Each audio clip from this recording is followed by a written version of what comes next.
প্রথমে ফেসবুক সফটওয়্যারে ঢুকবেন, ক্রিয়েট এ নিউ অ্যাকাউন্ট দিবেন, গেট স্টার্টে ক্লিক করবেন।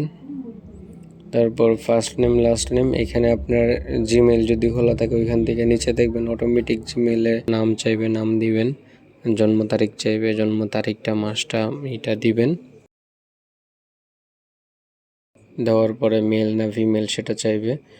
জন্ম তারিখটা সিলেক্ট করবেন, 18 বছরের উপরে দিবেন। তারপর আপনার নাম্বার, আপনি যদি চান আপনার নাম্বার দিয়ে আইডি খুলতে নাম্বার দিবেন, আর যদি চান না আমি জিমেল দিয়ে খুলবো সেটাও দিতে পারেন। তো আমি জিমেল দিয়ে করতেছি আমার অ্যাকাউন্টটা।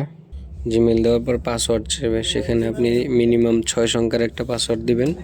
তবে পাসওয়ার্ডটা যত বড় হবে ততই আইডিটা স্ট্রং হবে।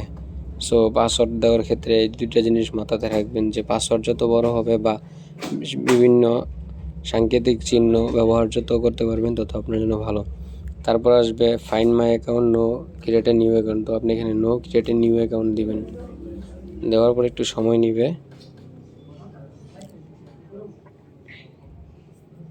একটু অপেক্ষা করবেন। অপেক্ষা করার পর আপনার এখানে প্রোফাইল পিকচার চাইবে, এখানে আপনি প্রোফাইল পিকচার আপনার মোবাইলে যদি থাকে এখান থেকে সিলেক্ট করে দিবেন। তারপর আপনি আপনার ঠিকানা, স্কুল, কলেজ এগুলো সব ঠিকঠাকভাবে দিবেন। তারপর আপনি এখানে দেখবেন আপনার একটা সুন্দর একটা ফেসবুক প্রোফাইল খোলা হয়ে গেছে। ধন্যবাদ। আসসালামু আলাইকুম।